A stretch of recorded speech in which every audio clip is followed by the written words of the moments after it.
নতুন এটা ভিডিঅ'ৰ সৈতে মই শ্ৰী যদুমণি বৰুৱা আপোনালোক সকলোকে মোৰ চেনেলটোলৈ স্বাগতম জনাইছোঁ। মোৰ ভিডিঅ' চাই আপোনালোকে কেনে পায় বাৰু এবাৰ অনুগ্ৰহ কৰি জনাবচোন। আপোনালোকৰ মৰম আৰু আশীৰ্বাদ পালে মনলৈ এটা নতুন উদ্যম আহে। আজি মই এখন জেন্টছ পাৰ্লাৰলৈ আহিছোঁ। পাৰ্লাৰখনৰ প্ৰতিটো দৃশ্য আজি আপোনালোকক দেখাবলৈ চেষ্টা কৰিম। মই পাৰ্লাৰখনৰ ভিতৰলৈ সোমাই আহিছোঁ। চাওকচোন, পাৰ্লাৰখন ইমান সুন্দৰকৈ সজাই তোলা হৈছে। এই পাৰ্লাৰখনৰ গৰাকী হ'ল এজন অসমীয়া যুৱক। আমি তেওঁৰ সৈতে কথা পাতিবৰ চেষ্টা কৰিম, কিন্তু তাৰ আগতে এটা কথা আমি আজি ইয়াত চমুকৈ আলোকপাত কৰিব বিচাৰিম যে এনেধৰণৰ কৰ্মবিলাক আমাৰ সমাজৰ 20-30% লোকেহে জীৱিকাৰ পথ হিচাপে বাছি লৈছে। অতি কম মূলধনেৰে চলাই নিব পৰা এনেবোৰ কৰ্মৰ প্ৰতি আমাৰ যুৱক যুৱতীসকল যদি আগ্ৰহী হয়, ভয়ংকৰ নিবনুৱা সমস্যা আঁতৰ কৰাত এটা মাইলৰ খুঁটি হ'ব। আমাৰ সমাজত চৰকাৰী চাকৰি বিচৰা লোকৰ সংখ্যা বেছি। আত্মনিৰ্ভৰশীল হ'ব পৰা এনেবোৰ কৰ্মত চৰকাৰী চাকৰিতকৈ বেছি উপাৰ্জন বা বেছি সা সুবিধা পোৱা যায়। এইবিলাক কথা আচলতে আমি অনুধাৱন কৰিবহে বিচৰা নাই। এইসকল যুৱক আজি আমাৰ কাৰণে, আমাৰ সমাজৰ বাবে একোটা আদৰ্শৰ প্ৰতীক। আমাৰ চৰকাৰেও আজিকালি স্কিল ডেভেলপমেণ্টৰ কিছু ট্ৰেইনিং দি আমাৰ যুৱক যুৱতীসকলক সংস্থাপিত কৰিছে।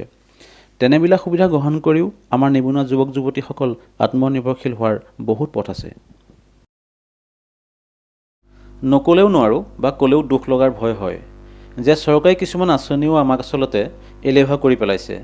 চৰকাৰে যিমানবোৰ যোজনা আৰম্ভ কৰিছে সেইবিলাকৰ সুবিধা গ্ৰহণ কৰি আমাৰ জনসাধাৰণৰ কাম কৰাৰ প্ৰৱণতা প্ৰতিদিনে হ্ৰাস পাই আহিছে। এইটো ধাৰাবাহিকতা অব্যাহত থাকিলে আমাৰ দেশৰ অৱস্থা অতি সোনকালে দৰিদ্ৰৰ কালগ্ৰাসলৈ ঢাপলি মেলিব। কিয়নো য'ত কৰ্ম সংস্কৃতি নাথাকিব তাত মানুহ কি লৈ জীয়াই থাকিব। গতিকে আহকচোন আমি সকলো মিলি কৰ্ম সংস্কৃতি গঢ়ি তোলাৰ এটি আন্দোলন আৰম্ভ কৰোঁ হওক। এতিয়া আমি এই যুৱকজনৰ সৈতে অলপ কথা পতাৰ চেষ্টা কৰিম আৰু তেওঁৰ মনৰ অনুভৱ জানিব বিচাৰিম। লগতে সমাজৰ আদৰ্শ হৈ থকা তেওঁ এই মহান কৰ্মৰাজি বা সমাজৰ প্ৰতি আগবঢ়োৱা সেৱাৰ বাবে তেওঁলৈ এই এপাহতে আমাৰ তৰফৰ পৰা বহু বহু শুভকামনা আৰু আশীষ যাচিলোঁ। তোমাৰ এতিয়া এখন অপেন কৰা কিমান হ'ল? মাঘ বিহুত ন?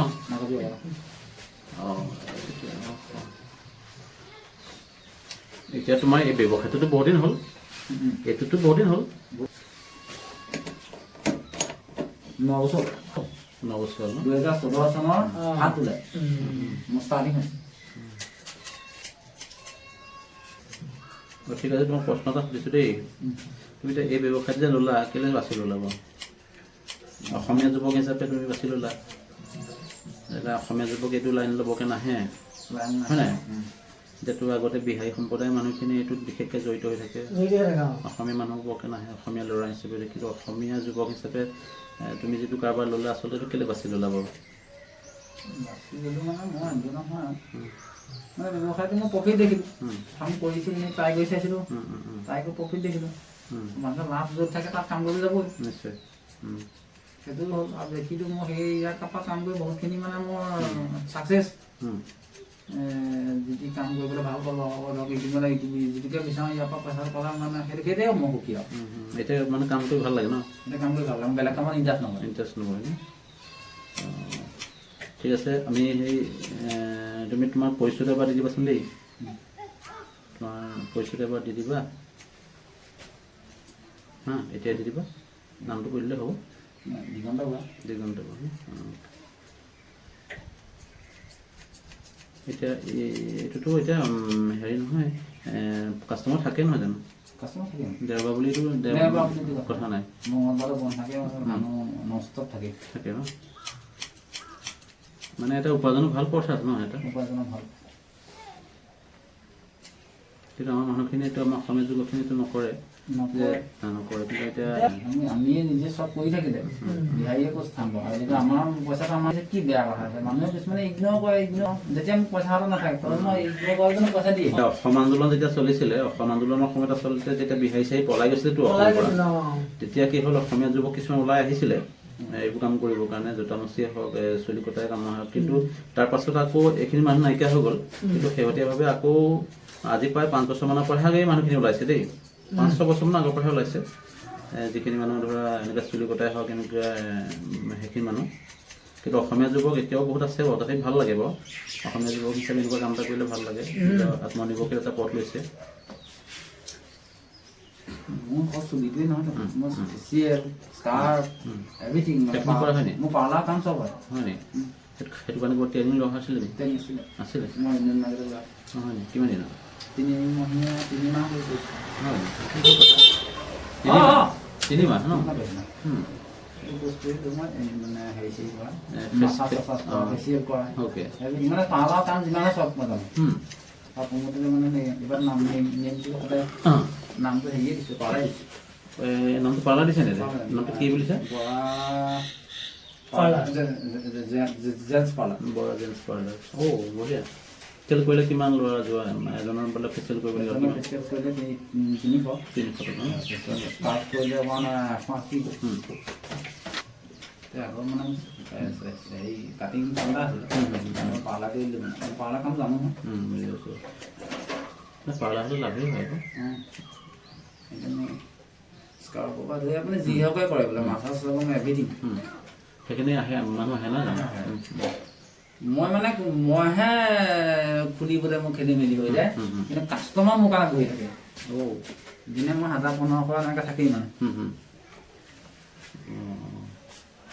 দেওবাৰটো মই নকওঁ মানে দেওবাৰটো মানে 1000-1500 দেওবাৰটো এক্সট্ৰা হাজিৰা বাকী মানে লাগি থাকে 1000-800 দৈনিক ন দৈনিক গতিকে দৈনিক 1000-800 থাকিলেও বা মিনিমাম গড়ে 500কে ধৰিলেও 15000 টকা নহয় জানো এতিয়া চলিবৰ কাৰণে ধুনীয়া এটা মানে মোৰ মাহেকতো আপোনাৰ হেৰি থাকেই 30,000-40,000 থাকেই মান্থলি ন ভাল কথা আকৌ এইটো কাম আপুনি পাব মই এইটো কাম এৰি পেলাই মই বেলেগ কাম নাই এইটো নহয় এইটো সমাজৰ কাৰণে এটা আদৰ্শ হৈছেতো চৰকাৰী চাকৰিটো মানে জমা পাই আছোঁ ঘৰতে বহি ঘৰতে পইচা পাই আছোঁ নিশ্চয় এইটো সমাজৰ কাৰণে এটা আদৰ্শ হৈছে এতিয়া তুমি তেতিয়াহ'লে বাকী অন্য মানুহখিনিক তুমি কি বুলি ক'বা যে কোনোবাই যদি এইটো কাম কৰিবলৈ আহে আগবাঢ়ি আহে বা সেইখিনি মানুহৰ কাৰণে তুমি কি ক'ব বিচাৰিবা বাৰু শিকিব বিচাৰিলে শিকিব বিচাৰে শিকাই দিম মই নকওঁ মই নোৱাৰোঁ মানে মানুহক শিকিলে শিক্ষা দিলে মানুহৰ শিক্ষা বাঢ়ে শিক্ষা কমি নাযায় সেইটো মই নকওঁ বা সেইখিনি মানুহক তুমি ক'ব নিশ্চয় পৰামৰ্শ দিবা যে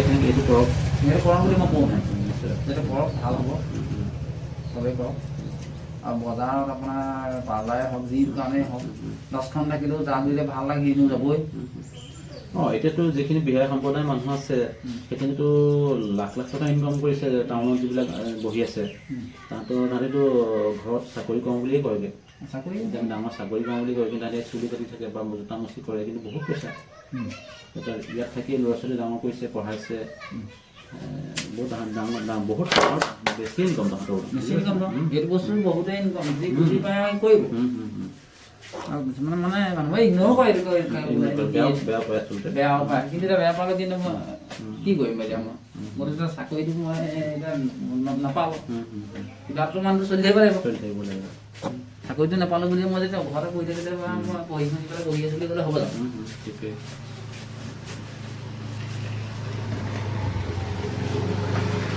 বহি ঘৰতে থাকি বহি যেতিয়া মই ইনকামটো পাইছোঁ আকৌ মই হাজিৰা কৰি দিনটো মহামাৰীতো 500 টকাৰ কাৰণে গৈ দৌৰিব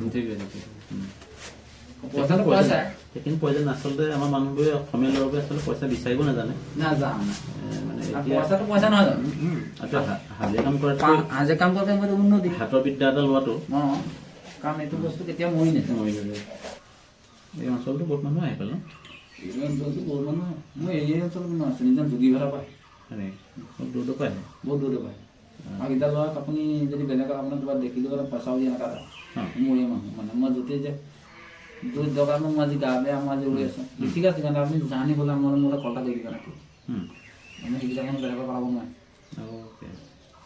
মই যিটো ডিজাইন দিম মানে তাহাঁতি ডিজাইন মানে ছাকচেছ ভাল পায় ভাল পায় নাজানে মই মোক মানে এবাৰ মানে ড্ৰয়িং দেখাই দিয়া আপুনি ইউটিউবত দিয়ে বোলে মোৰ ফটোটো মানে আঁকি আনে কিবা এটা কৰি আনে মুঠতে মোক ড্ৰয়িংটো পালেই হয় মই সেইটো মতে ড্ৰয়িংটো বনাই দেখাওঁ বোলে মই ওপৰতো ৰাখি পেলাই বোলে চাইডটো ৰাখি এনেকুৱা ডিজাইন এটা দি পেলাই বাছ চলি যাব লক চিনাকে কোনোবাই মানে কাঁহ চিনাকে যি হকে আঁকিব লাগে তেতিয়া সেইবিলাকৰ ৰেটবিলাক বেলেগ বেলেগ হৈ যায় বৰ্তমান এতিয়া সেইটোতে একেটা ৰেটতে লৈ আছোঁ বাৰু আছে পৰা চিন্তা কৰিম এতিয়া চুলি কাটিলে এজন মানুহ কিমান লয় চুলি কাটিলে এজন মানুহ 50 টকা আৰু দাড়ি চুলি কাটিলে দাড়ি চুলি 80 টকা 80 টকা ইমানখিনি ফেচিলিটি দিয়াৰ পিছত তাক সোমাবলৈ আকৌ দিগদাৰ হয় নাই এইটোতো নহয়, এটা ষ্টেণ্ডাৰ্ড ৰেট। ষ্টেণ্ডাৰ্ড মই একদম টাউনৰ হেৰিটো দোকানৰ হেৰিটো যিটো আছে ইয়াত